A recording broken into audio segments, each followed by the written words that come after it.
up, Rotogrinders? Dean here, back at it, talking some basketball. Grinderslive, rotogrinders.com. Dean 7904. That is the daily fantasy handle. Kirk Dees and Justin Carlucci, the Luch, are joining me talking this. Man, Luch, can we put some adjectives to dress this slate up? Hey man, I'm not afraid to say it. I'm playing it. I'm playing the slate, sure, but it's kind of gross. I think it's gross. Do you think it's gross? Yeah, it's pretty brutal, man. It's pretty brutal.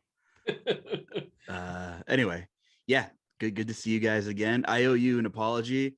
You know, I got to keep my journalistic integrity up, and I may have wrote something on Scores and Odds last week where I labeled you and Grant as like best buds, and I by chance heard your retaliation where it sounds like there's no validity behind you guys being best friends. So I went out on a limb. I took the shot here. Thought you guys were bros.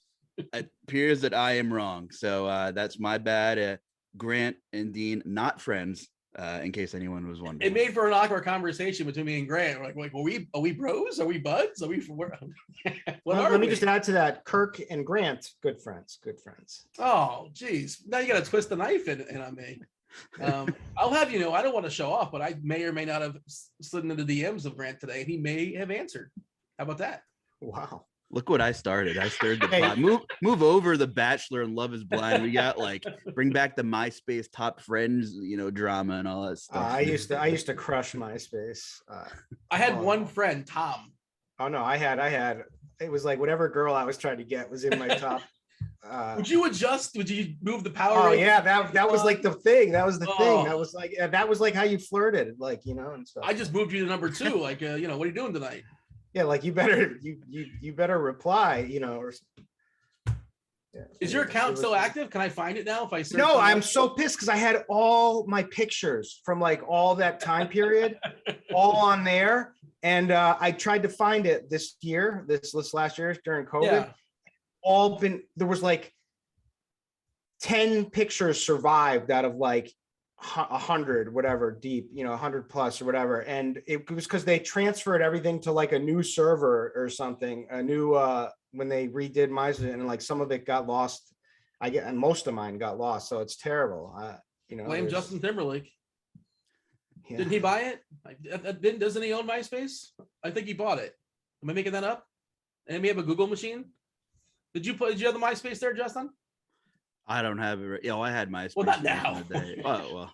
Yeah, I still go on it once, twice a day. It's very lonely. Yeah, we're alone. But anyway, now that we're all friends here for the hour, it's an unfriendly slate we got here. I mean, it's bad. It's bad. We're talking pre-show. Not a ton of value, my friends. Gonna be ugly. Yeah, I mean, so we're doing this pre-show, and we'll have this conversation. Of course, we're going to break it down game by game in a second. But I like to look at the value, you know, dollar for dollar stuff on FanDuel, on DK, and, you know, pulling up the lineup HQ. And of course, some stuff can change, like Toronto value can open up. We still have FEV who's questionable. We have OG Anunoby who was upgraded to questionable. Brooklyn guys, you know, maybe Drummond sits, maybe Cam Thomas sits. You know, of course, they're without Irving and their big three as well. But as of right now, the best dollar for dollar play on DK, and this one probably doesn't budge. As of right now, it's Gafford. His price has not really moved so much. We're assuming he's starting once again, just 24 minutes with 3.6K on DK. But then like Kirk Dees, you tell me when you like these names, when you get excited. Best dollar for dollar plays on DK: Kevon Looney, Robert Covington in a revenge game, KCP, Amir Coffey, Rui Hachimura, Nectat James Johnson, Danilo Gallinari. Are we excited here? No, we're not excited about value, but I am excited about the slate because I like slates like this. I like it when there's like, we're all dealing with the same plays here, and so there's going to be some chalk that shouldn't be chalk, and there's going to be some ways to get different. We're going to get some like really low owned plays that aren't much worse than whatever the chalk is. So this is a good night to attack, I think, GPPs. I think it's a great slate to get away from optimals. I'm sure you notice people just fire up optimals and basically play that sometimes. It's certainly in single entry and cash game and stuff like that. And, you know, obviously you're shooting for, you know, taking advantage of, you know, people doing these things mostly in tournaments. I'm just running an optimal right now on DK. I'm kind of curious what lands. I capped it at 68%. And again, there's some of the stuff will change, but I'm curious what hits. Like, I mean, I'm sure it's going to be Gafford. what does our optimal lineup look like right now on DK? It is 2 studs too. It's 2 studs and a bunch of scrubs. It's Luca and Curry.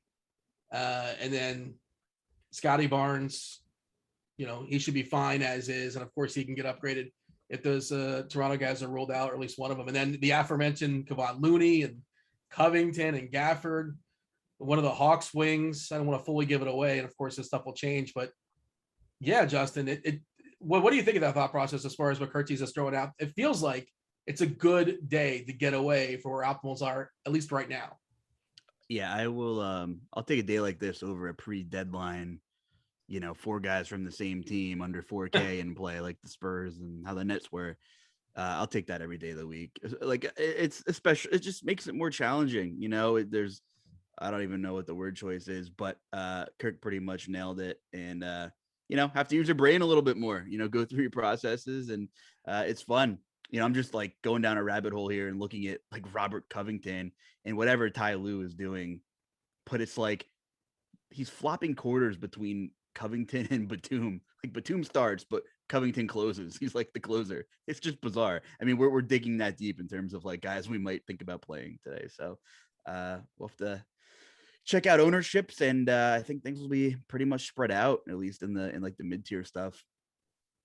Yeah, I mean, it's also like, by the way, he's done a pretty good job. I think the Clippers, Lou, and just not great for DFS friendly wise, but Dude, just as Lou far should as be- like winning with he should- garbage. Definitely. He should be coach of the year, but he won't get it, but he should be. No, yeah, he's not gonna get it. But yeah, like the Clippers roster is pretty bad, and like they've done all right. They're in the playoff contention and they're in the play-in game right now, I think.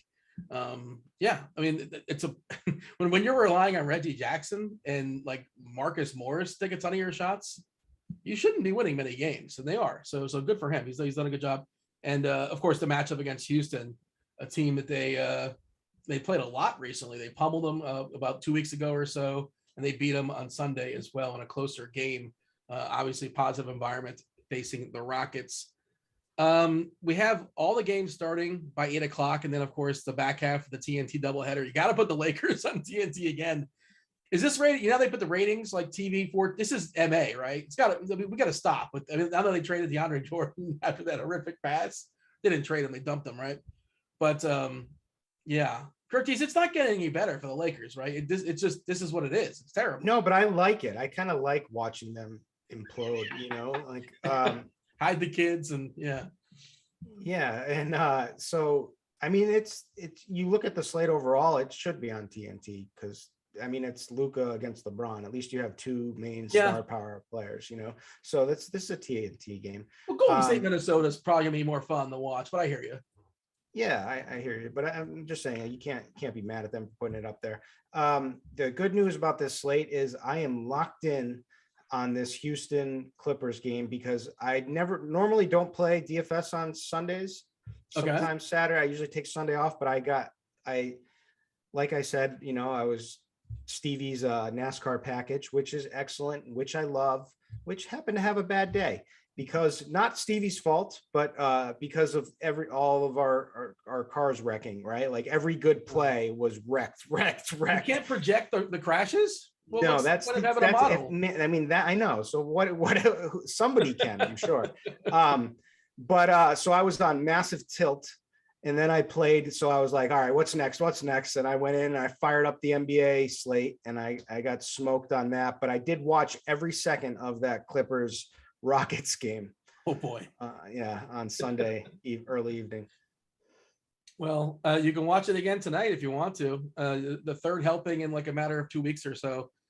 LeBron is questionable, by the way, for what it's worth. I just feel like they're just giving him that Q tag essentially the rest of the season. I assume he plays, but like if he doesn't play, who knows what's going to happen there. It's TNT, and like he's been playing through whatever he has, and you guys assume he's going to play, right? I assume that's the case. We'll be shocked if he doesn't play. I think so. All right. Yeah. We're going to break it down game by game. Any thoughts as far as a slate perspective, Justin, before we kind of dive in and go game by game? No, Fred VanVleet body part news is integral.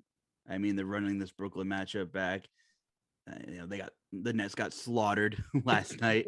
Now they get to turn around, fly to Canada. No Kyrie. Steve Nash, I believe, is in COVID protocols too. Yeah. So Jacques Vaughn, I think, is the coach. They can't even play him if they wanted to. So you can't play Nash. No, you can't. So I think, is it possible to be just as ugly as yesterday? Because it feels like it would set up to be that way. However, if the game's close and if Van Fleet's out, I mean, we've seen some of these Raptors just ball in competitive games without Van Fleet. So that's kind of important news. And that's a 7:30 tip. And, that half hour before NBA tip-off news thing, it's very possible we get that 7:01 roster lock kind of update here too. So, I would just temper exposure in the Detroit Washington game. I know Gafford will be popular. You could always play Kuzma with the way he's hooping. Cade Cunningham is, I understand that play too. So definitely I'm calling the 7:01, post lock news with Van Fleet and OG, I guess. You said OG was and Drummond, Drummond on the other side. And, you never really get those Brooklyn starting lineups till about 15 minutes before the game too. So yeah, just one game at 7:00, then several at 7:30, a couple more at 8, and then again we're waiting for the Dallas Laker game, back half of that TNT doubleheader. Detroit versus Washington is the only 7:00 game. 215.5 is the total. Detroit is a 3-point dog here. As far as the Pistons, Frank Jackson should be available with his shoulder. Marvin Bagley is doubtful with his ankle, and Hamidou Diallo is questionable with his ankle as well. As far as Washington, they're fully healthy. Porzingis, I don't think that when he's not playing, and of course Beal done for the season. Ownership wise, you kind of mentioned it, Justin, especially on DK. This is more so a DK thing. FanDuel, you can play him as well. Gafford 4.8K over there. 24% ownership, but DK distinctly cheaper, 3.6K. The cap is a little bit tighter as well. 48% ownership right now on Gafford. It's a 6-game slate, and he's the clear and obvious value play right now. Assuming he starts, the prices has not really moved at the rate it probably should have. Yeah, I mean, is that good? Is that good DK chalk? I think so.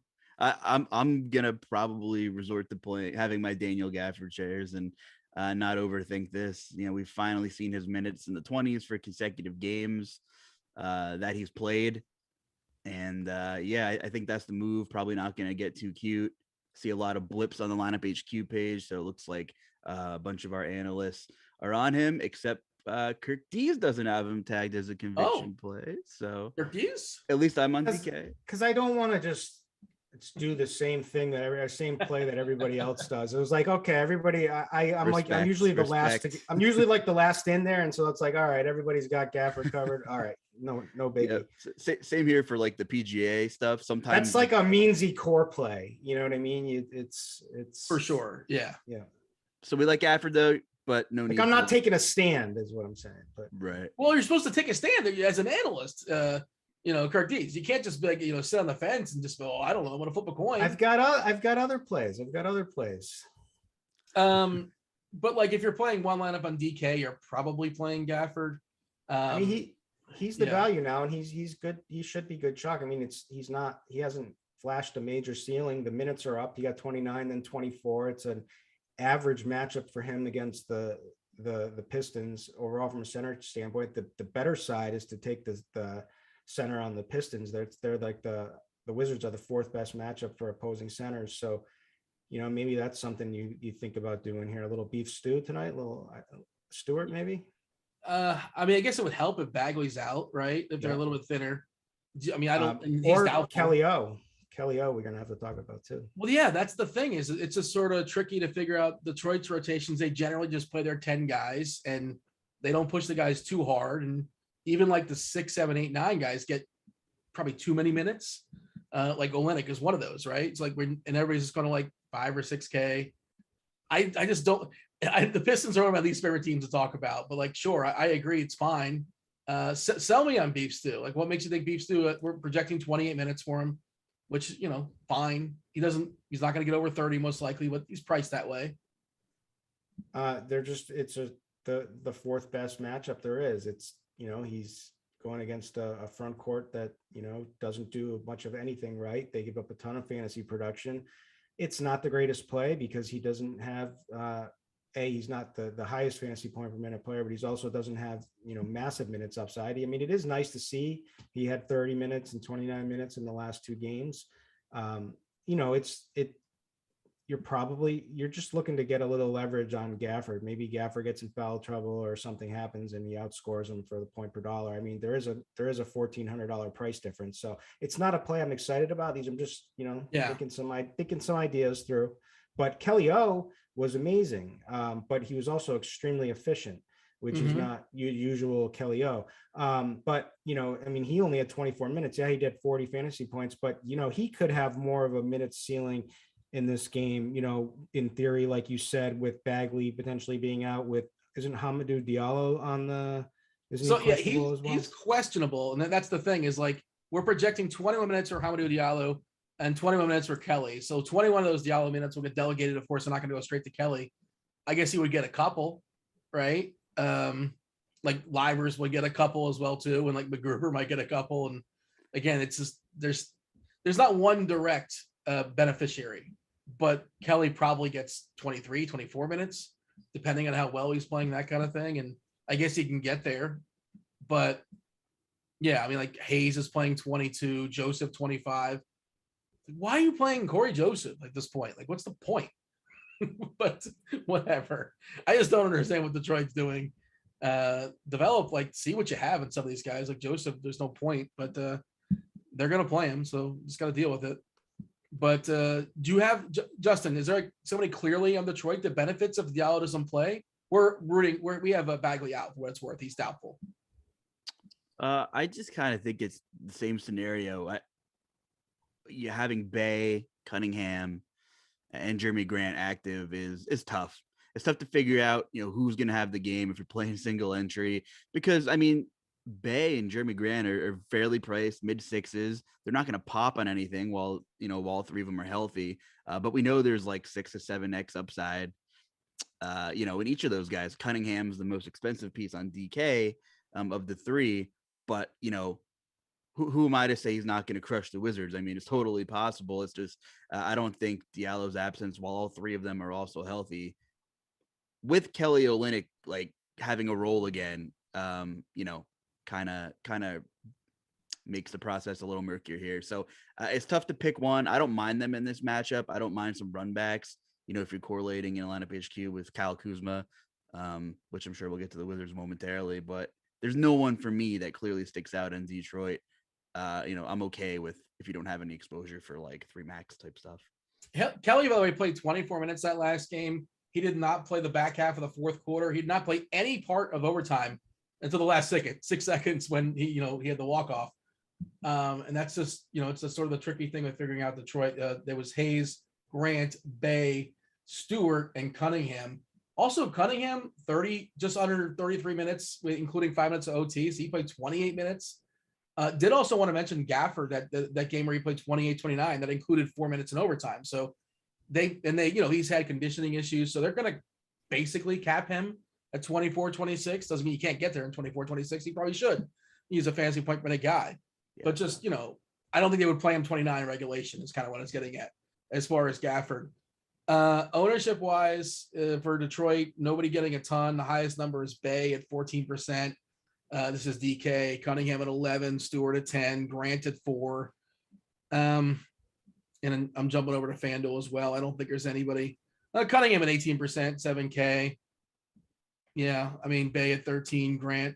This is one of my least. It's a good matchup, Kirk Dees, but Detroit, just their rotations are a mess. And Kelly Olynyk, even he's playing all right. He put up 20 and 8 in 24 minutes, and he still doesn't. Yeah. That doesn't buy him anything.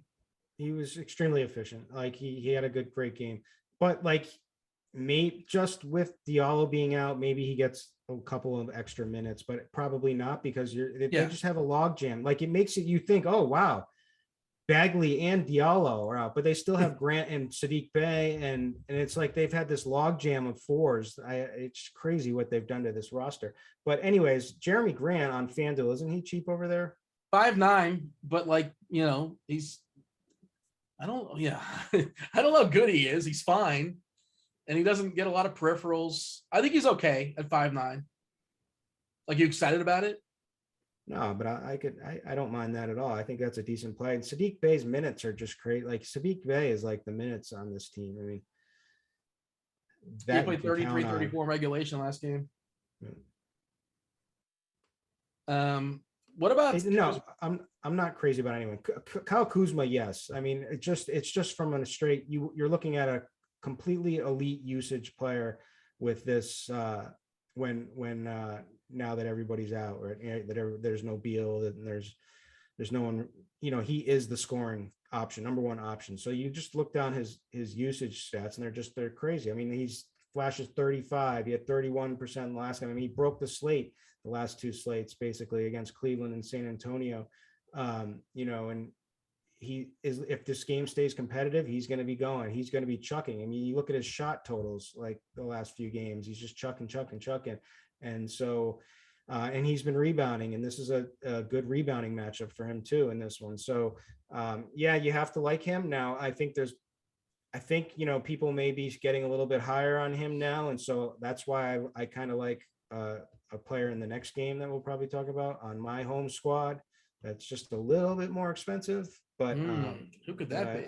I would pivot to, but yeah.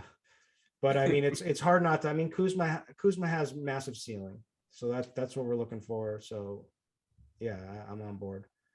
There might be a little bit of sticker shock on him too, like 9.2K on DK. Like, I don't know if has he exceeded that price all season long? Probably not, but like you said, it's fully justified. With 8-8 last time, 8-9, 9. Yeah, I guess he's never been this high. I don't think, like 7s and 6s. But the absence of Beal, the absence of Dinwiddie, he is running the show, and like you said, he's breaking slates, and he's also not hitting optimals, which I like. Like, I think you kind of alluded to, he's one of those players that you have to kind of force in if you're running optimals, and just because, I don't know, maybe they have not fully adjusted to what he's doing, and the price keeps going up. The matchup's fine here against Detroit, but I think he's a great tournament play. What are your thoughts, Justin? How do you feel about Kuzma? We're seeing it's 17% ownership on DK, which is not that big a number. 6-game slate. Yeah, 6-game slate. A slate, I think he works well. You pointed out the ownership. There's not a ton of value, so maybe you don't want to go up and get a 10-5 guy, and Kuzma's there at 92. If you covered up his picture and his name on his RG game log and you looked at that game log, you probably wouldn't think it's Kyle Kuzma. There are rarely any games at 9,200 or 87, when he has usages of like 25 plus, that will kill your lineup. There's, of course, some where you won't take anything down with him, but like there's rarely a complete clunker from Kuzma in this new higher usage peripheral Kyle Kuzma role that we have here, who maybe the Lakers wish they still had, because boy, could they use anything. It's funny, there's somebody else in that team they could also use. This is all like, Kuzma's not a good player. He's a good fantasy player. Yeah, I was gonna say he's not a good basketball player, in my opinion. I'm not comparing these two, Kirk, but it reminds me of when Michael Carter Williams was on my 76ers, and they're like, wow, greatest Sixers rookie of all time. He's averaging like 13, 6, and 5. Dude, his first year he was so good for DFS. He was like a triple double threat every game.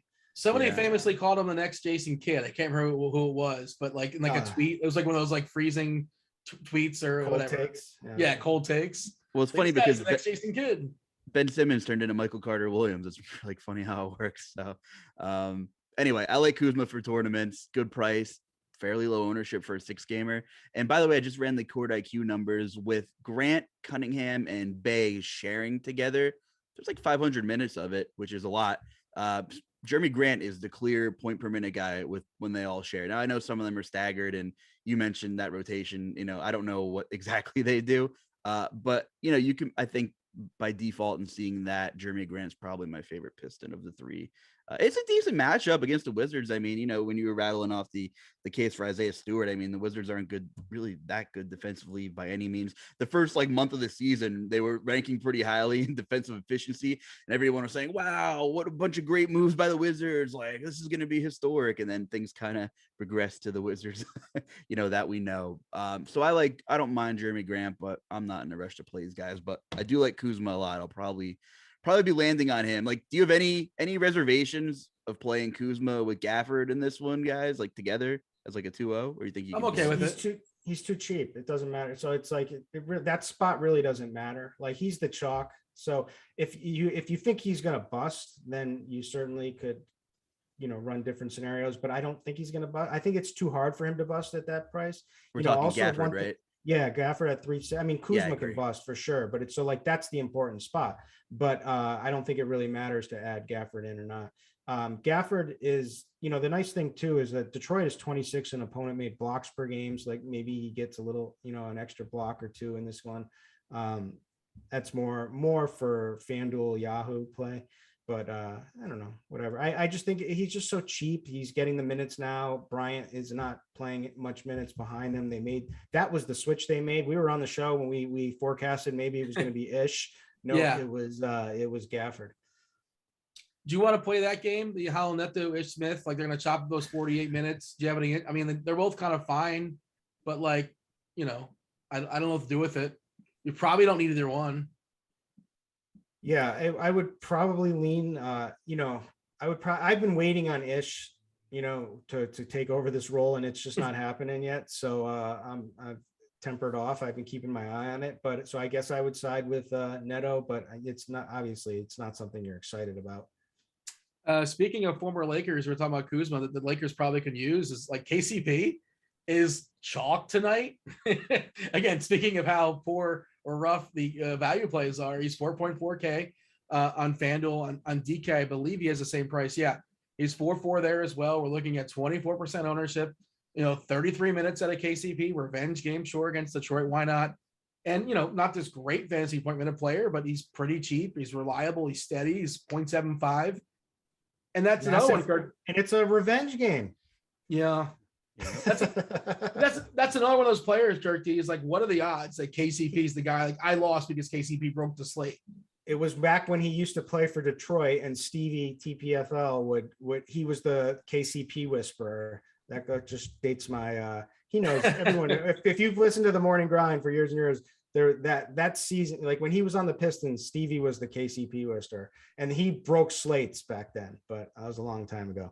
I always said, I caught that one game that he got 40, and he crushed again. And he did against the Spurs. I mean, so it's matchup dependent, right? Like, so, and this is another decent matchup for him. It's a slower, projects to be a slower game, but Detroit has been playing a much faster pace lately. They've actually moved up to 12 in pace on the season overall. So they've been climbing. Their defense is 25th in defensive ratings and bad. Still, they're about league average in opponent made threes. So league average and steals, one of the best teams for blocks. So yeah, I think if this could be a decent play. I maybe a little bit less than from a matchup standpoint than Indy. The Pacers are like the nut matchup now. Spurs are an incredible matchup now.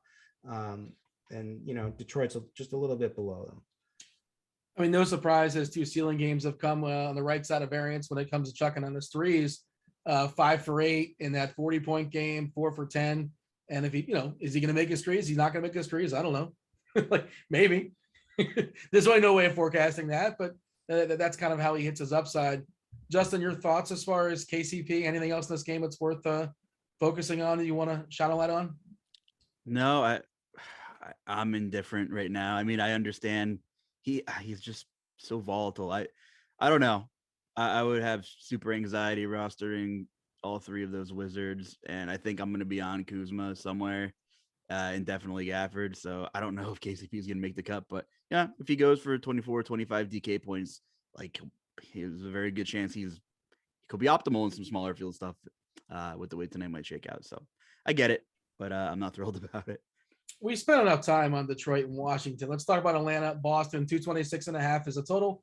Kirk Dees' Boston Celtics are 6.5 point favorites. Front half of the TNT doubleheader. Atlanta, John Collins unlikely to play. He's doubtful. Lou Williams still out. And Boston, fully healthy, fully stocked. You wanted to talk about one of the premier players there on Boston. Is it Brown or is it Tatum? Who's having the big night tonight? It's one or the other, but Tatum is just easier to play. I mean, he's just a little like if people are really going to load up on Kuzma tonight, I think it's a great time to just fire up Tatum in this spot because I think I mean, there's more of a ceiling with Tatum. I like the matchup a little bit better. And I just feel the only worry I worry about is with the blowout. But, the Celtics have, won 8 of their last 10, and they've been on a monster roll. And it's crazy because the 2 losses are like losses to teams that they should have beat too. So they could be like 15 and they've won all 15 in like their last 15 games. I mean, they're just playing great basketball. So I do worry a little bit about Atlanta, but I think Atlanta's going to show up tonight. And so, one thing that sticks out too is that Indiana crushed them, right? Is that what it was? It was in the Pistons won, and they lost to the Pistons in Detroit, and then Indiana at home. Yeah, which is crazy. So those were 2 losses they just gave away. But anyways, the Hawks have been terrible at defending the 3-point line. They've also been a bad defensive team in general. They're down to the bottom 4, 26th in defensive rating on the season. They're 25th in opponent made threes.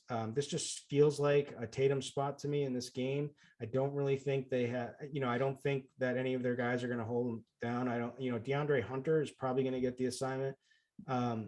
But that doesn't scare me at all. So I do think Jalen could go off too. And it's always like, it's tough to play that game between the 2.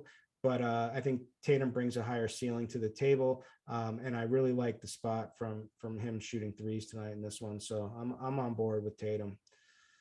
I'm going to be playing him tonight. Yeah, I mean, on the season, Tatum better fantasy point better player, 1.28 on DK as opposed to Brown's 1.15. I'm looking at ownership, and neither are particularly high on DK. We're looking around 15%, 16% for each. Smart getting 12, Horford getting 10, nobody getting a massive number. Again, Boston fully healthy. Do you have a take on that, Justin, as far as your preference between Tatum and Brown? Like, I generally like whatever the lineup kind of dictates. It's kind of where I usually don't start with one of them, but that's kind of where I'm at. But like preferably, I prefer Tatum, but he's a little more expensive, obviously. Yeah, I'm in the same boat as you. Oftentimes I can't get either one of them right, but decent team total here. They've been playing well. I usually just end up playing Robert Williams for tournaments, and he's typically fairly easy to go overweight because there's really no rhyme or reason when he gets 5 or 6 stocks that we have him projected at 5% ownership. So I don't know if I land anywhere from this game, it's probably going to be on Robert Williams, but he's like my tournament cop out when I can't decide between Brown and Tatum. Yeah, I get that. I'm just thinking on FanDuel. Yeah, we're just the way the salary works, Tatum and Brown are going to be much more popular over there in the 30s as far as ownership. The Atlanta side, Justin, Boston, not even close, like the best defense in all of basketball the last 2 months by like a wide margin too. They've been awesome. They're good defensively at every position.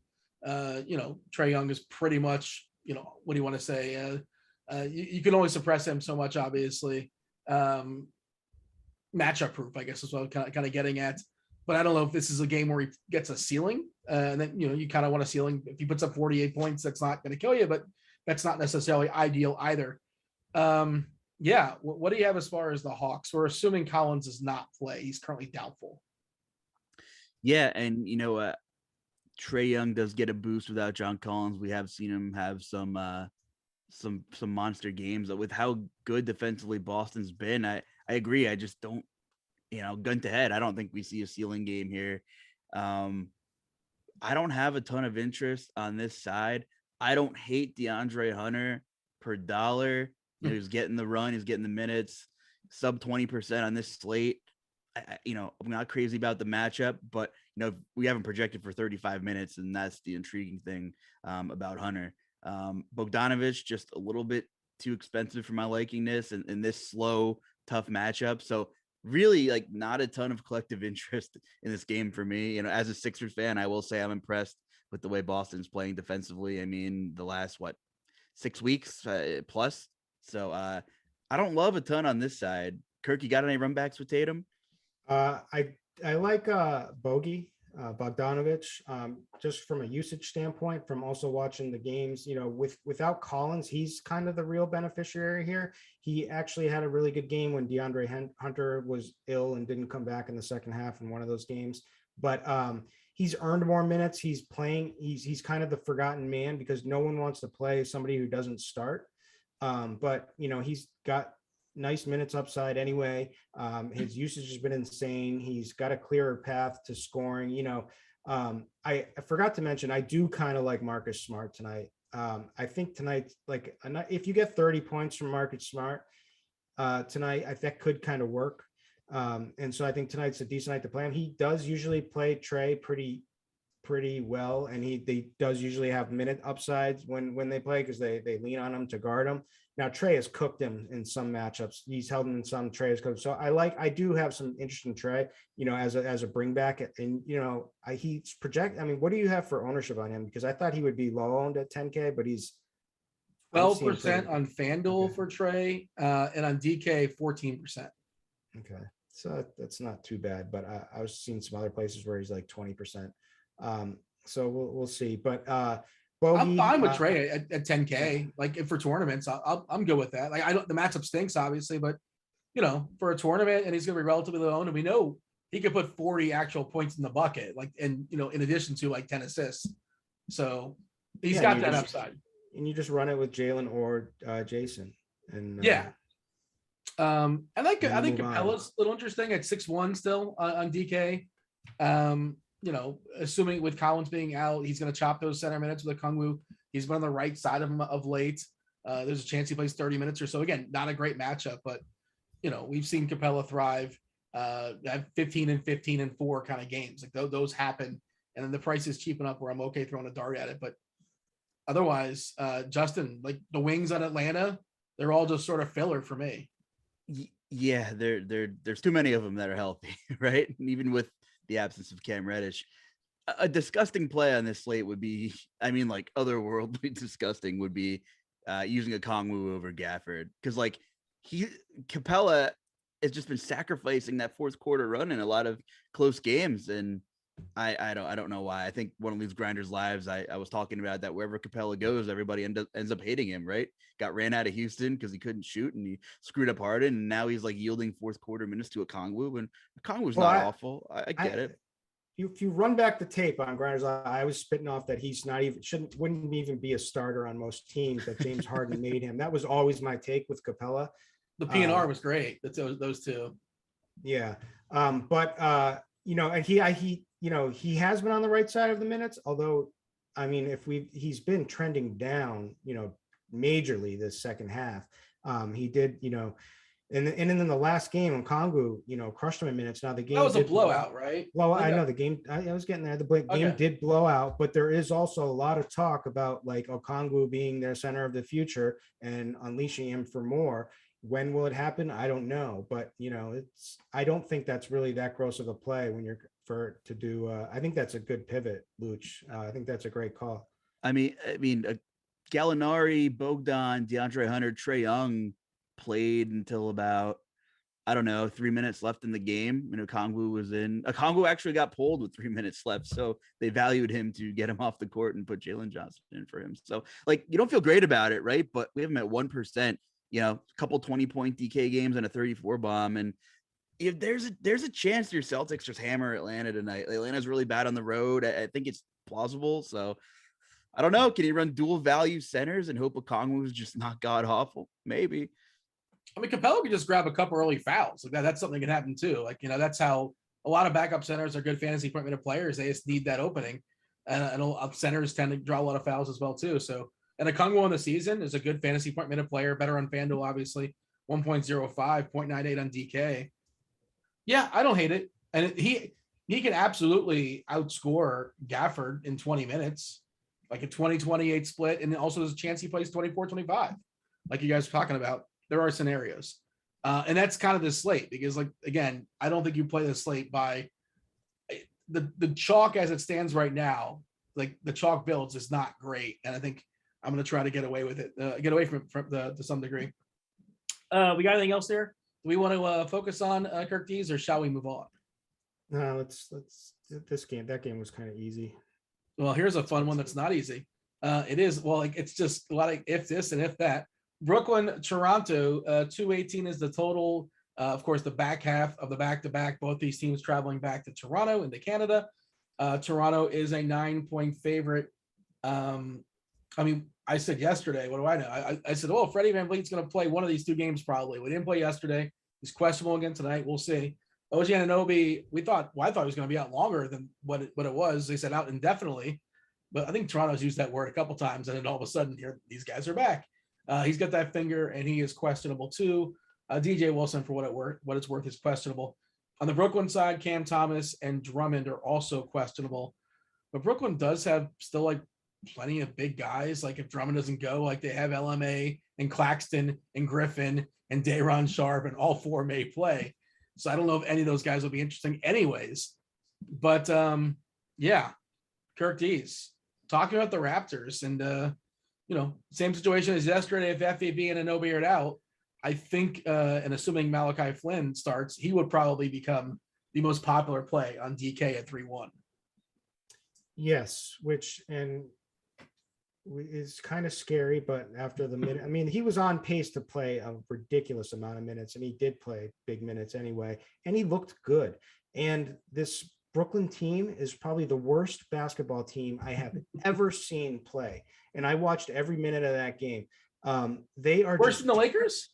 Yes, without Kyrie, without KD, without Harden now, they are just so bad. Like Patty Mills is like washed because he's been overplayed this entire season. We've been talking about that for a while. James Johnson thinks he's like, I don't know. I don't even have a player comparison, but like he thinks he can do everything. He thinks he can dribble. He's so out of control. He thinks he can shoot. He's brick after brick. He fouls everybody. He fouls every play. He's lucky to stay on the court, and he's like an offensive foul waiting to happen. He's a defensive foul. And you know what? I'm probably going to play this guy tonight again. and it's going to drive me crazy. He does it even when he's in foul trouble is the part that tilts me. But go ahead. He actually stopped after he got those two quick ones, because then he just let people dunk on him. He backed off, and I was like, good, that was smart. I was like, I wasn't used to that, which is what you were saying. It was like we finally saw progress with him not trying to foul. So basically, I don't really have a strong take. I don't know why they'd play Fred again, unless to give some of these other guys minutes off, or maybe like giving him too much time rest is actually like detrimental to his knee. I don't know.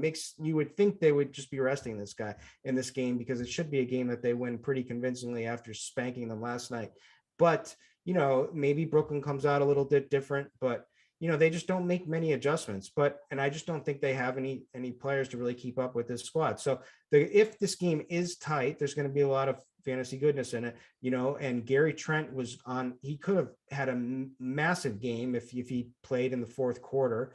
Also Scotty Barnes is going to, I mean, last night was the Scotty Barnes game. And, what's funny is I tried to enter the FanDuel single entry for Rotogrinders, and I was like, spent too much time building my lineup on my phone, and it filled on me last night, but he was like the first guy I had in. But like tonight's a good night to fade. He ran like God in that game. Like it was literally like they would airball shots like right to him under the hoop, and he would dunk it. And so he gets the offensive rebound and the dunk, and or it would just like a steal would fall right into him. The Gary Trent I would go back to tonight. Pascal Siakam wasn't a huge game. Gary Trent, assuming Van Vliet's out, right? Yeah, of course. Yes. Okay. Yes. Yeah. And that's what I'm assuming, because this game becomes a lot less interesting if he is in, but it still could be good. But the only guy, there's a couple. So James Johnson, I'm just going to have to play by default because for value on some sites he's cheap, and on FanDuel, and he can get some and Yahoo, he can get some steals and blocks. Bruce Brown, he's actually played all right. He was probably their best player last night. He could be fine. Seth Curry's the guy, that's the one, if this game's going to stay competitive, he's probably going to have a decent shooting night. So that would probably be the way to go. But, everyone was high on Drummond last night, and he was not very good at all. I can't see playing him in this one. I mean, maybe a bounce back spot, but no, I don't really have the same love, except if Fred VanVleet's out. I think we go back to Gary Trent, we go back to Siakam, who didn't get it done last night, and we fade Scotty. Let me ask you this: what if Drummond doesn't play, and like Claxton starts or Dayron Sharp starts, how interested are you in those guys as like super cheapies? Because they have other guys, other bigs. I'm interested in any cheapie, like when you're getting to that point, because like that are super cheap. I mean, the other bigs are Aldridge and who's not going to be on the floor if the game's not competitive. And they did bring in Blake Griffin off the bench last night, but he's not going to get. He only got 9 minutes. Yeah, I mean, maybe one of the young guys I could get behind. As whoever starts, probably. I mean, I could get behind Claxton. I mean, we've seen it before. But Drummond would have to be out. I think Drummond's okay. I think it was more just like a shock. He thought his knee bent like the wrong way and he thought he was going to be hurt and he wasn't. And that's my take because he looked completely fine and he went back out there and played and he was fine. So I think he'll be fine. Maybe they give him a rest. I don't know. Well, like Claxton's one of those guys, like you mentioned, Capella benefited from playing with Harden. I feel like Claxton benefited a lot playing with Harden too. If you watched, he got a lot of no doubt. stuff. They like this team is that's the thing. This team is god awful. I cannot stress that enough. I think Cam Thomas could be good at some point in the future. I like his talent. I like his ability. He could potentially be something. But you're right. It's a rough team for sure. Justin, what are your thoughts as far as the Brooklyn side? And I do agree with James Johnson. By the way, you're not going to say any of that stuff to James Johnson's face. He's a 2-time black belt. You're martial law. I mean, I bet on him and I'm against a lot of UFC fighters, Yeah, he's one of those guys you want on your side if things go the wrong way. Justin, your thoughts as far as the Brooklyn side? Again, we're doing some guesswork here, but do your best. The Brooklyn side, man, it's so bad. Cam does have a Q tag, by the way. So I don't know what his actual. I didn't get that far yet. Yeah, that's where he's at right now. I mean, that could actually help out Bruce Brown a little bit, if he's out. I'm just backtracking the Toronto thing, and when Van Fleet has been out and OG, Gary Trent's been phenomenal this year. We've been talking about him a lot. We've hit a lot of his props on SAO, the overs. He has some monster games. He even had that crazy game against Houston without Van Fleet where he had like 5 steals just for good measure, right? He had like almost 60 fantasy points. I don't think I have to go back and look, but I think that's the first game Flynn actually recently started. They were running Birch out there in Van Fleet's absence. And I just wonder like how much Flynn might cut into a Gary Trent role, like go in the extra big guy instead of like bringing in the small guy to handle the ball a little and have a couple more looks. How much will Flynn? You're right, Kirk. He was going to play 40 minutes in that game. I just checked the game flow. Like absurd. Oh, he was great too. I mean, he was more for like the FanDuel Yahoo. He had 5 steals. Unreal. Nick Nurse doing a Nick Nurse, man. He also played a little bit more, I think, because Birch and Boucher had 3 fouls each, like the first quarter. True. So like, and guys just kind of slid up. So I mean, I see the same thing. And I was watching the game. When Gary Trent crushes when they don't have Van Fleet, that's the guy they're confident in. Now Flynn played great, and so they played him too. I think that's the fragile minutes are with Flynn, right? Like if he's not playing well, maybe they change around. Maybe they put Pat Siakam at the point. Maybe they can turn to Banton. Yeah, Banton's fine too. They don't have quite that much trust in him, but I just think Trent, if Van Fleet's out, I just think Trent is the play. Now, and I just don't see Barnes doing it again. I think he ran like God last night. And so just take that. I know he can run standard though. And on FanDuel, he's like, his price is what, 5.5. I mean, it's not a chase. That's just a really good price. Yeah. It is a good price. And he's a good price. Yeah. I think he's average on Yahoo, I think. And 6 on DK is fine also. Like I'm okay with that. Like, and I was saying, 6 from 30 points from Marcus Smart is probably fine in this slate, but the reality is Scotty Barnes will get you that too. Same price, but like he's just going to be so chalky tonight is my only thought. Barnes could have been in God mode, but he also posted 2 of his highest 5 usage games of the season. So man, I mean, yeah, cash games you're going there.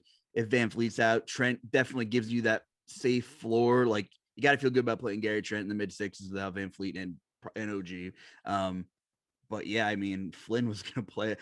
I mean, even if those bigs aren't in foul trouble, like he was on pace for 30 plus, ultra conservative projection, right? So I'm keeping that point guard slot open. He came in for Boucher, by the way, past the 7 o'clock which game. is like, Yeah. That's, you traditionally don't see like a 1v1, like, Flynn came in for Boucher like that, and everybody's kind of shifted up because of foul trouble. Let me give one last thought for Flynn too, though. A lot of people think it's like extremely chasey, but we've had this role with him last season where he got the start and he smashed, but we were all so hesitant last night because it was like it was too new. We're like, no, they already got away from him, right? Like they were done with him, and now he's starting like this. What if he plays bad? Oh, they're gonna bench him immediately, So he may not be chasey at all. I mean, he's probably if he pulls the start again tonight, it's the same matchup. And the big thing is that he's probably going to play good against Brooklyn.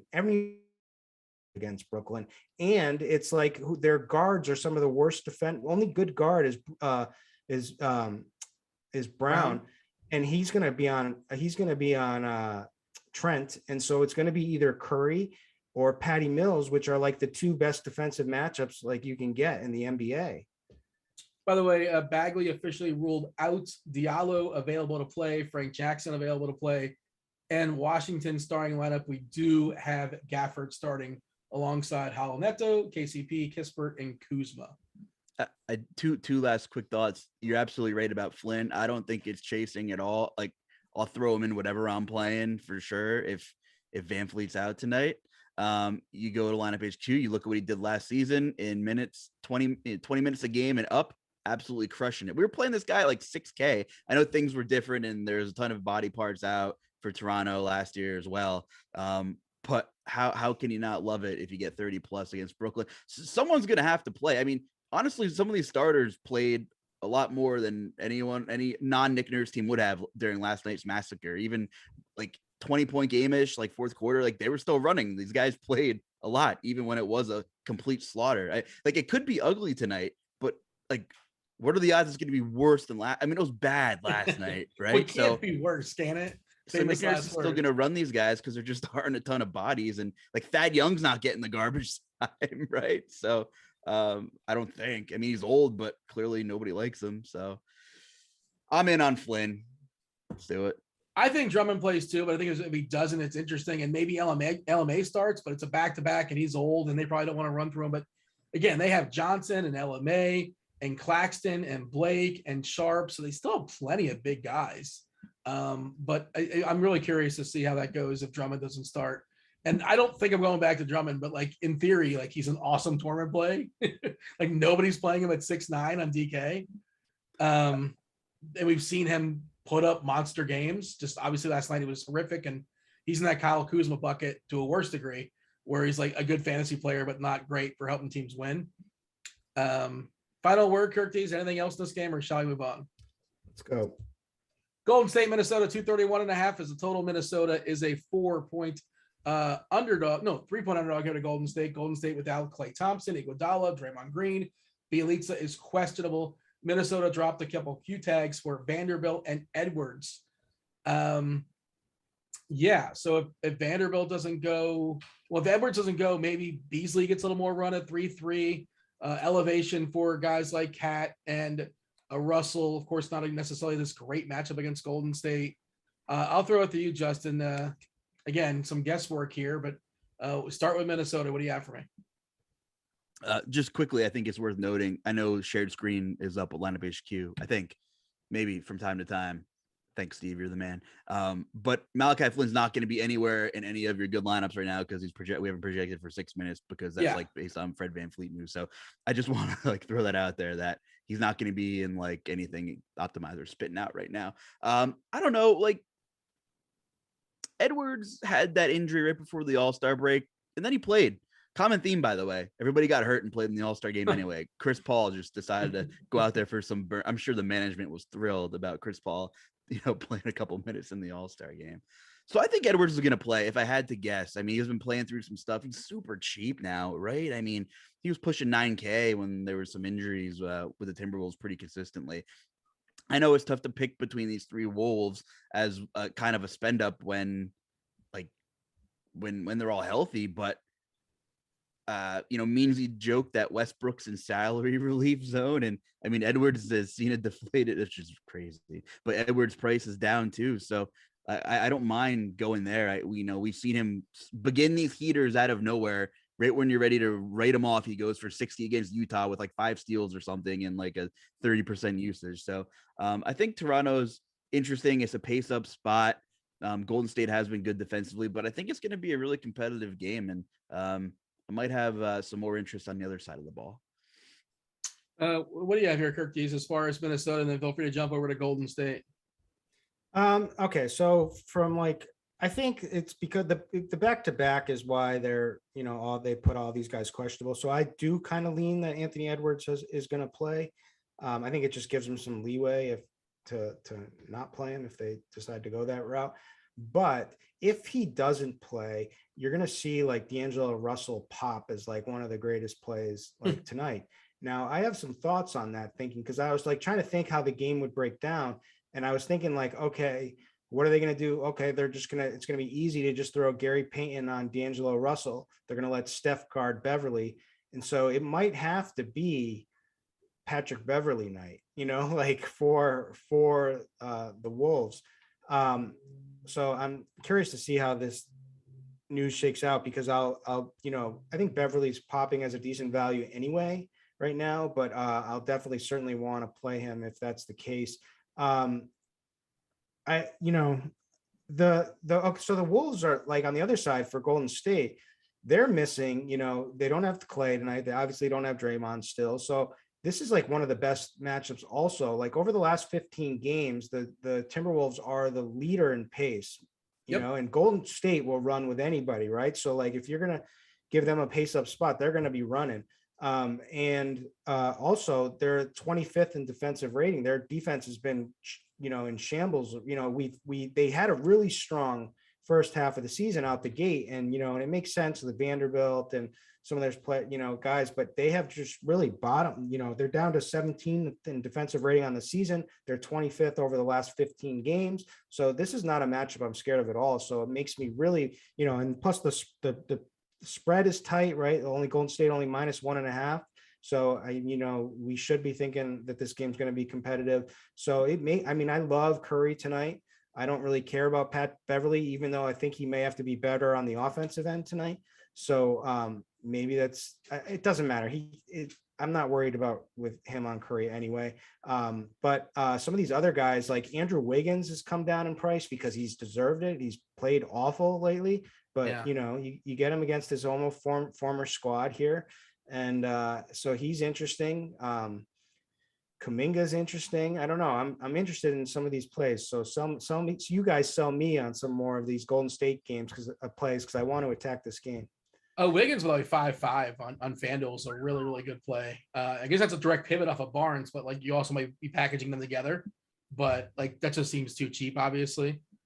The best dollar for dollar play in Golden State's probably Kevon Looney, which is never really like a fun roster. You mentioned Minnesota. Yeah, I'm in on Looney tonight with Cat. I think he's gonna have a good game tonight, Looney. You might get a cheap double out of him. Minnesota, one of the worst rebounding teams in basketball, give up a lot of offensive boards too, and maybe a couple putbacks for Looney on layaway, and those are worth 3.5, right, or 3.25, I suppose. But otherwise, you mentioned Peyton, who's sort of fine, and Golden State still has enough guys. Maybe if Bielitsa doesn't go, like that's one less body and like 15 minutes to go around, but no clear person gets elevated. Kuminga maybe, but you never really know when that night's going to happen. Poole, just all over the place. It's weird with Golden State. Even with guys out, they still don't really pop, and it's a great matchup. Vanderbilt, by the way, one of the better defenders there. Also, for whatever reason, he sits. He's questionable. Like you said, they're a bad defense that's going to get worse, and they play really fast. Curry seems like an awesome tournament play, as is always. I'll let you go here, Justin, as far as the Golden State side. Yeah, I mean, Curry, super high ceiling, fast pace. I don't hate that either. Over the last month, without Clay, Wiggins has been really good. Just like without Clay directly, last 4 weeks of play. Okay. It's only like 160 minutes, but like that's about a sample size where you start to give it a little bit of stamp of validity, maybe a little bit. But over those minutes, he's averaging like over 5 more fantasy points per 36. And, you mentioned his super low price, 55 on FanDuel, 62 on DK. I'm fine with, that's almost 6 times value on DK. And it is over 6 times value on FanDuel. So if there's any kind of get right spot, like get right again, it's without Clay. Draymond's out, fast pace, no defense, revenge game. I'm surprised his ownership isn't coming in a little higher. So I'm actually prioritizing Wiggins tonight. And I don't hate Looney, and I think Curry makes sense, but I think Wiggins is my guy tonight. We got anything else of note that we should point out here, Kirk Dees, or shall we just move on? I'll point out something sharp by a chat member, done at 247. I didn't realize this is Toronto's first real home game in months where they have a full crowd. Interesting. Yeah, I know they've had some games with crowds and some without. They for a while, like they've had some crowdless games. I guess that okay. There you go. So maybe we should expect them to play Fred VanVleet a little bit more than we were thinking. I don't know. Anyway, something to think about. Yeah. I haven't acknowledged the chat. That's a bad job by me. What up, chat? Do hit that like button. Do subscribe if you guys are watching us on the old YouTube. We appreciate that for the algorithm. And of course, the chat's not currently on YouTube. Where's it at? Rotogrinders Discord, rotogrinders.com/Discord. In the live stream chat channel. Do say hello there. Fire off your questions. Producer Steve is compiling those questions. We're going to answer as many possible at the end of the show. The more details, the better. Whatever's on your mind. You have a 2v2. You're thinking about somebody for cash for tournaments. Give us the details. DK, Yahoo. If you're playing on FanDuel, whatever it is. If you are playing on FanDuel, you mentioned it, Curtis. Play that single entry series that's going down tonight. Sponsored by Rotogrinders. Love the single entry contest over there this week. I believe it's the $100 entry, the windmill, $50,000 prize. Is it $50,000 prize pool? $50,000 prize pool tonight. Not sure if it's filled up just yet, but one of the better contests over there in FanDuel. In the single entry series, they pull your top 4, and if you get the number 1. If you're first amongst everybody else playing that week, you move on to another contest with additional value. Doesn't cost you anything. And I should also mention, if you guys are in a Discord, say hello to Grant. Grant in the Action Lounge that is currently free.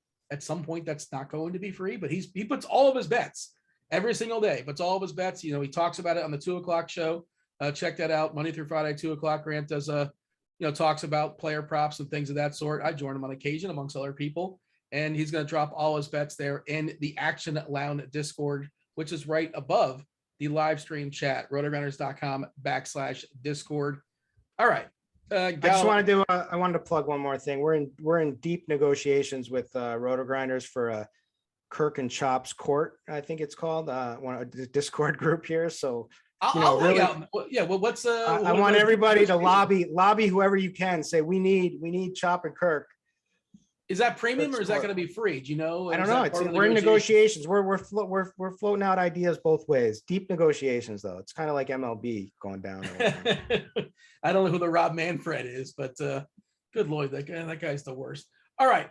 Clippers, Rockets, 227.5 is the total. The Rockets are 7-point dogs here versus the Clippers. I'll yield to you, Kirkies. You watched this last game in full. You definitely hate yourself. As far as who's in and who's out in this game, well, the Clippers are fully healthy, and the guys you expect to be available, they're available. Houston, KPJ, Kevin Porter Jr. is questionable. If he doesn't go, I assume they would unleash the Demolition Man, Dennis Schroeder, probably play like 35 plus minutes. Garrison Matthews is also questionable with his ankle.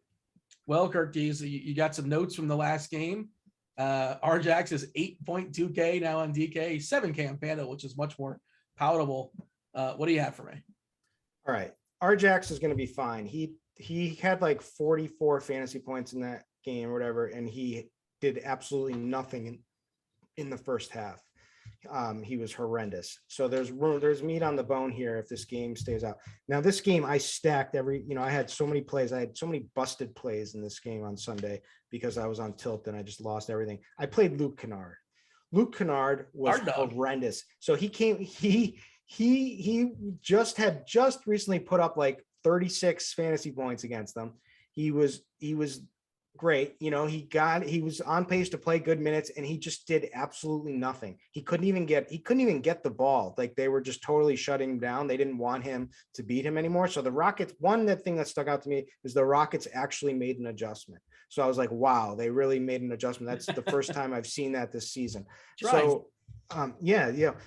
I think this game, obviously, if Kevin Porter's out again, then it gets a lot more interesting. Obviously, Dennis Schroeder, it becomes a really strong play. I think Reggie is what Luch said, like, if you just cover, put the blindfolders on, you just put the stats of Kuzma, that's Reggie Jackson. Nobody wants to play him at high price, but the guy, the role that he's playing on this team is amazing.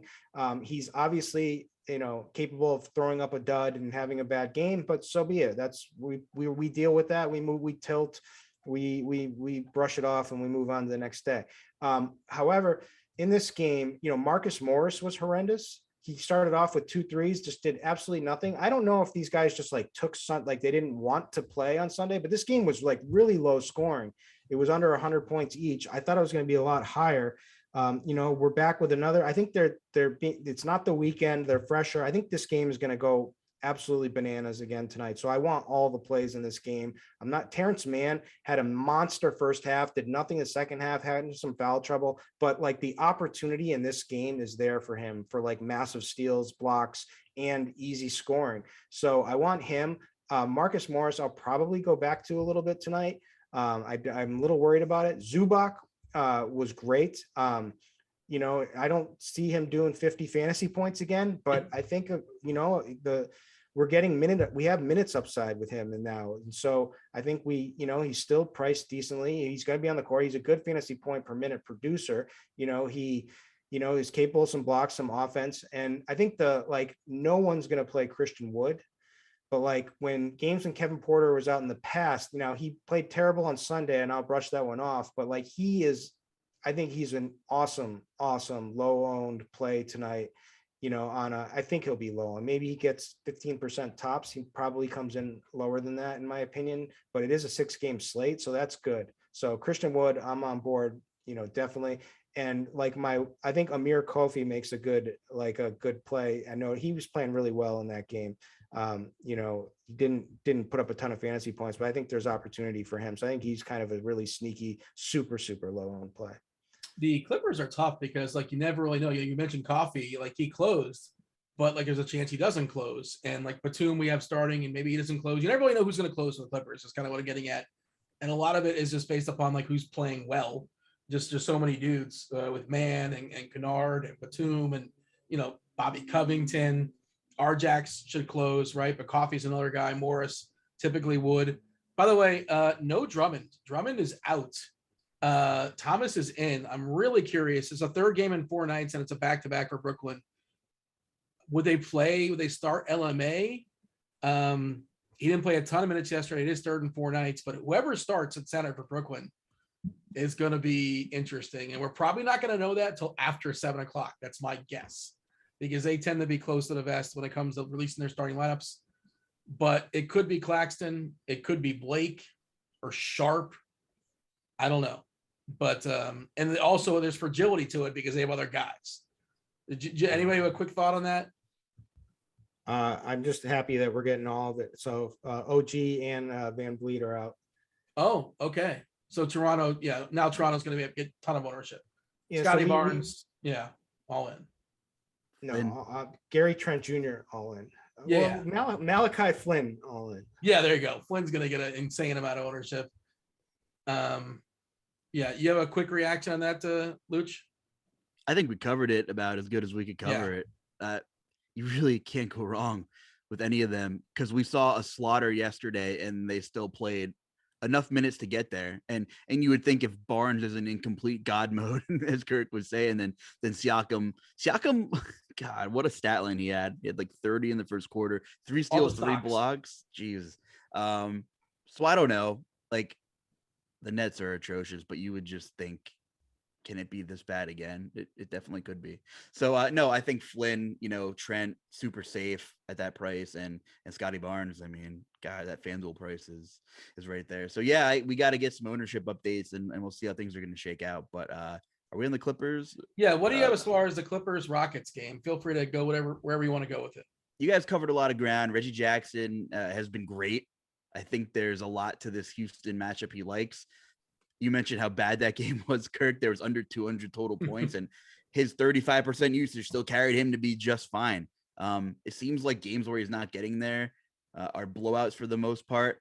He didn't really get there in the Lakers game, which was really competitive. He did only play 32 minutes. Put up 40 in this Houston matchup, which is super fast, in the blowout in 26 minutes on the 17th. So I do like Reggie. I think the Kuzma analogy was pretty funny, but yeah, no one wants to play him at that price. 82 on DraftKings. Now we are getting up there. That's tough.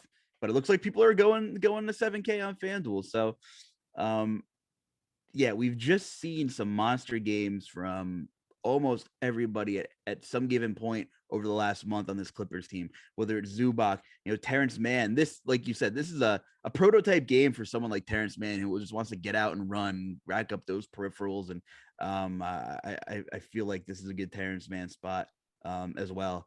Houston, we're going to need some Kevin Porter news. I agree that makes Schroeder a pretty good play. It's been a while since Christian Wood had the game. Very popular player earlier in the season in a lot of DFS lineups. I think he's a better play without Porter for sure. The Clippers aren't a fantastic rebounding team either, so I think it is a sneaky kind of run back here on the Houston side of things. If we don't see Porter in, how much of a smash is Schroeder? He's 5'9" on DK, 5'5" on FanDuel. We've seen him play in competitive games, like mid to upper 30s as far as minutes.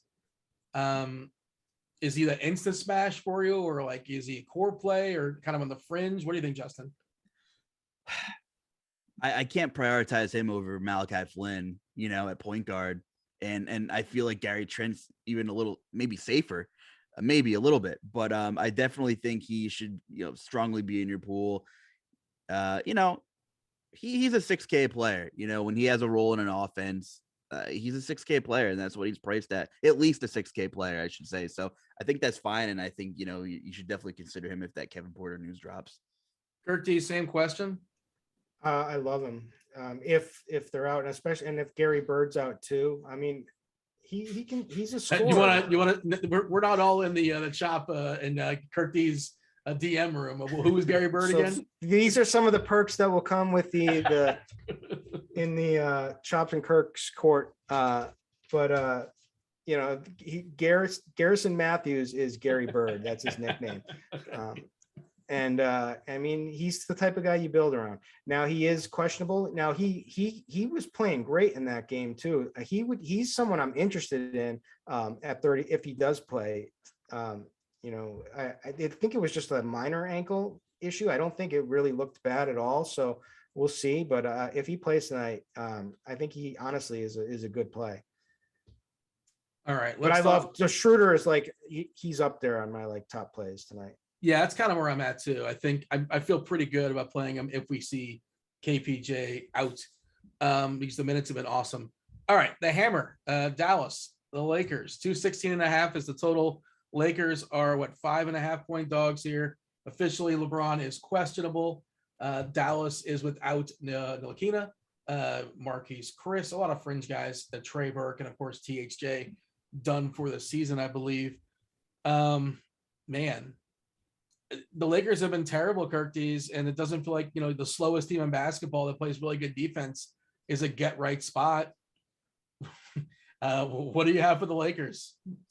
Yeah, the Mavs play really good. So basically it's like a TNT ego game for LeBron, right? So he has to be the guy to get up for this one, right? And Luca, the same thing. And Luca's been ridiculous. So obviously Luca is going to be a very popular play tonight. It's a great matchup. Now it's a horrible matchup for the Lakers, like you said. From the defensive standpoint, I mean, the Mavs are 5th in defensive rating. They're basically like the best in the league at holding every category down. I don't know what they're going to do. I know that whatever their lineup with, Dwight Howard played great 2 games ago. And so they moved him into the starting lineup in the last game, and they were just atrocious, awful. Right now, that may have been a matchup thing because, I don't know if that they don't really, I don't know. I mean, he should match up with like Dwight Powell, but like it wouldn't shock me if they decide to bench Howard again because that lineup was so bad and he was just playing because J-Val is so huge, right? Like, and LeBron can actually play center against Powell because they're not really a big threat down there in the front court. So if that's the case, I don't know.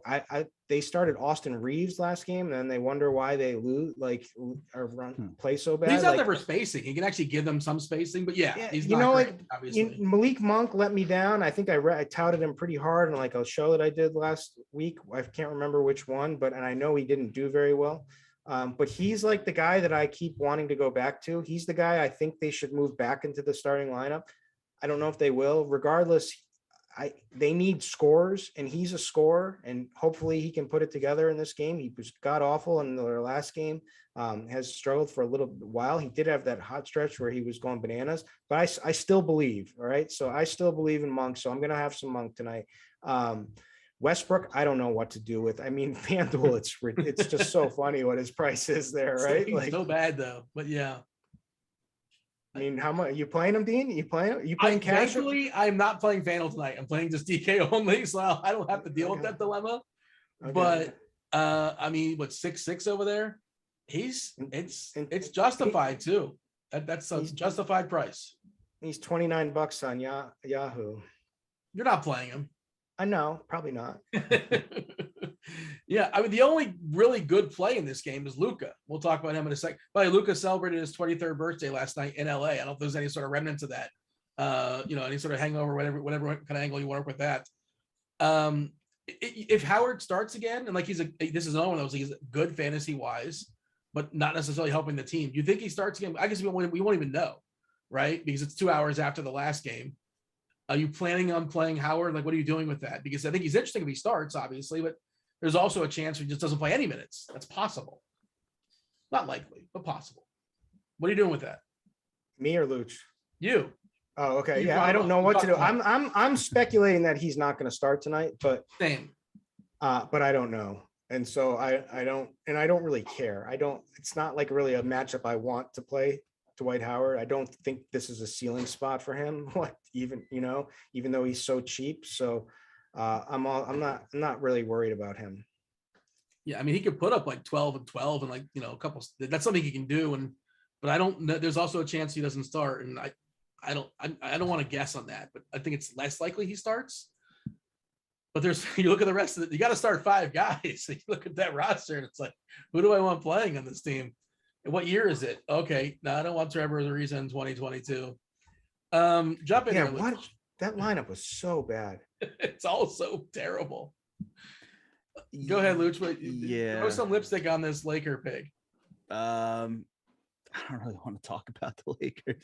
I think LeBron at low ownership is interesting, but I just don't think I'm getting there on this slate. I think Luca's in a great spot, obviously, but play just makes me want to throw up. I've been working on it here. Spencer Dinwiddie, I played a couple games, got his legs under him. He's been playing some minutes. Like, he's getting real minutes. That usage up over 20 in his last 2 games. 28.5 DK points against Utah. Exploded for 38.5 against Golden State. He's been extremely efficient shooting the ball, which I know isn't great, but I like the double-digit shot attempts. I like that the minutes are here post-trade finally, and decent price in a game that should be fast. The Lakers had about 7,000 turnovers the other night, and I don't know if all those problems are going to fix themselves in a matter of 2 days. By the way, Richard Jefferson was fantastic on the color commentary in that train wreck of a game against New Orleans. I don't know if anybody caught it, but man, he does not hold back against how he feels against the Lakers, and it was pretty funny. But Dinwiddie's going to have no ownership. We haven't projected at 1%, and I'm not saying prioritize him, but I'm saying he's interesting for large field stuff. Luca is projected for 8 or 9 more fantasy points than anybody else in this slate. 44% ownership on FanDuel. We're looking at 38% ownership on DK. This stuff will change, obviously, with the Toronto news, but whatever. Let's assume it's more or less that. Closer to the lock, it's fluid, obviously. But how much are you prioritizing Luca as far as a building block for lineups tonight, Justin? Oh, I am. Absolutely. Yeah. I think he by far has the highest upside on this slate. I know it's like look at lineup HQ, Luce, you're not a brain surgeon, but it's a great pace, great game environment. Hopefully we'll be fairly competitive. Vegas thinks it'll be all right.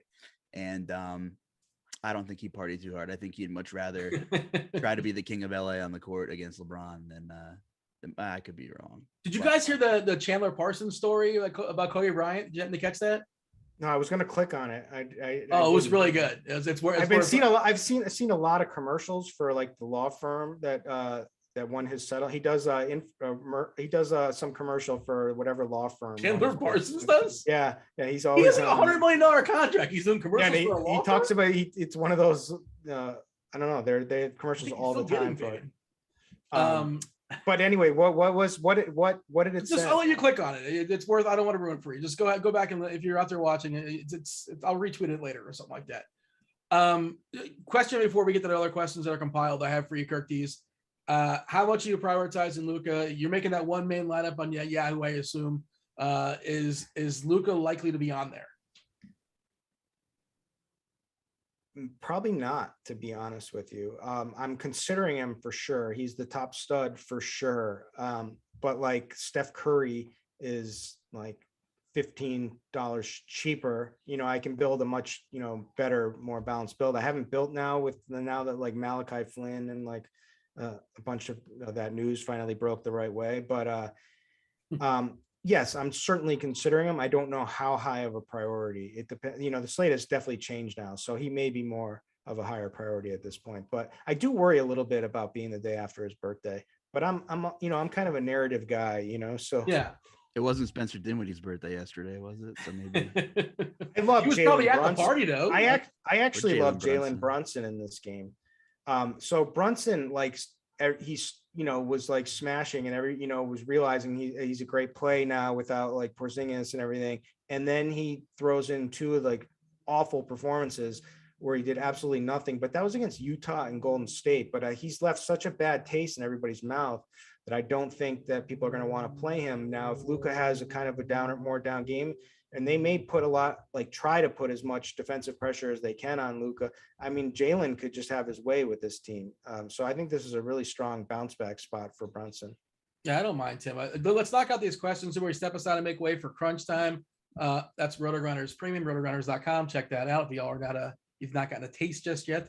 Why play Looney when I can go back to the well with Howard? I mean, we don't know.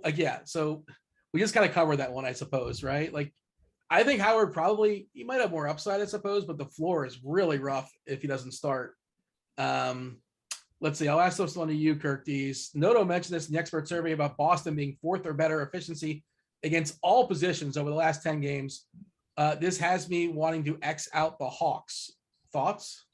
You okay with that? I mean, I think most people are thinking that way. I kind of like this game. I mean, in one of the trigger, I mean, if you just look at the total, it's got a 226.5 point total, right? So like, this is a high total game here in Boston. I think I just have a feeling of this. My gut says this game is going to be better than people expect. And it's going to be a lot lower owned because of that same sentiment that everyone else is going to have. It's a 6-game slate. I think it's a good spot to go at. LBJ, LeBron, is he playing tonight or is he going to quit? Yeah, so we kind of mentioned LeBron. Like, I don't know if anybody's playing him, but Luch, I think he's interesting for tournaments. I'm probably going to have like a Luca LeBron lineup and the rest is going to be terrible. I'm probably going to do that just because. What say you? You like LeBron as a tournament play? Yeah, that was my initial like late night hammer correlation. LeBron should continue carrying as much usage as he can without Anthony Davis, and Russell Westbrook's borderline irrelevant at this point. So I don't hate that. I don't know if I want to land on LeBron, but we haven't projected it like 10%. So if that game is actually competitive, you can get away with a lowerish total if Luca and LeBron just kind of carry the load. All right, let's lightning round this. I'm getting Delano Banton on DK now with no FEV. Thoughts? Well, he didn't play last game until like the fourth quarter. He wasn't even the first half rotation. So I would pump the brakes personally on Banton unless he's somehow starting, which I wouldn't think they're going to kick out Flynn, who was awesome in the same matchup. So it's a no for me. Anybody like Banton? Yeah, no.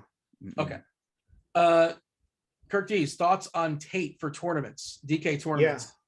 I like him. He played pretty well in that game. He's gonna do enough that he's not gonna kill you, and I think there's some decent upside there. So I mean, the minutes are always there with that guy. So this is a great game environment. Yeah. You like him better, I assume, with KPJ out, if he's out, obviously. Correct. Correct. Who is your guy for tournaments, DK tournaments? Who would you be your guy tonight, Luch? Your guy. Who's you're planting the flag?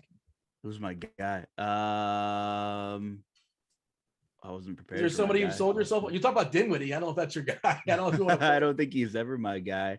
With all this news, I wonder if Kyle Kuzma comes in even lower. And I still think he has the elite upside, and the blinders thing with this can't be Kyle Kuzma's game log. So I think I'll like Kuzma even more with this news.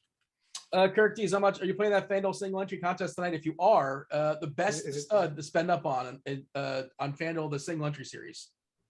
Oh boy. Let me see here. So,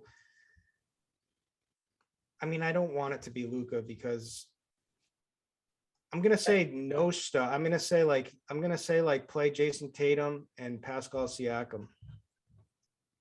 I'm gonna stick with you, Kirk Dees, because this is Boston. Time Lord or Wood? You like Robert Williams or Christian Wood tonight? I love Wood tonight. I mean, Robert Williams is high variance play, right? Like that could work in your favor. Luch mentioned that too. Like he just usually plays some of him and moves on because he might get like the 6 steals and blocks game. And I think that's true. However, I think Wood is like a fantastic play that's going to be kind of low owned, and he has massive usage when KPJ is out. So if KPJ is out, like Wood rocket ship up, and he didn't have a great game in that last one. So ownership is going to be down on him. That question was also for DK, and that's 2-pronged because of Wood, I believe, is center only over there. That's going to push down the ownership, and Time Lord is a better player on FanDuel. So just kind of more reason to play Wood over Time Lord if you're playing over there on DraftKings. One more for the road, I think. Yeah, thoughts on Terrence? Who wants to sell Lip on man for the Clippers? Anybody?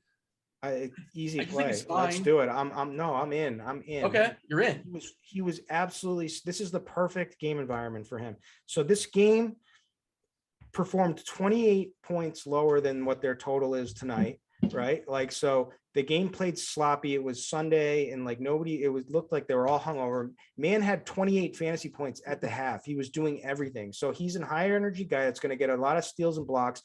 Good offensive game for him. Luch and I were both on board with this play. I think this game goes nuts again. So I think really the key to the slate now is just like Nets, Raptors, Clippers, Rockets. Let's get plays, like throw out everybody else. Let's load up on those 2 games and let's print. Why didn't he start on the Nets? Why didn't he play the fourth quarter of that game? He played like 1 minute. Is there any reason why? I didn't watch it. I don't know. I know he had a couple fouls earlier. I think he got into foul trouble in the second half. Right? How many fouls do you have? He definitely got into foul trouble in that game. He went ballistic in the second quarter. Like you said, he had 26 fantasy points in the second quarter. We got to go make way for crunch time. I don't mean to cut you off. My apologies, but producer Devin, producer Steve, they're going to be knocking on the door, kicking us out here in just a second. They're going to set up crunch time for premium members. 20 after the hour. Roth, Meansy, taking us straight up to the lock. Answer any questions you have there. Anything that changes, they'll break down as well. Obviously. That was basketball. That was the Luch. That was producer Steve. That was Kid Yahoo, Kirk Dees. I was Dean. We're out of here. Hit the like button. Holler.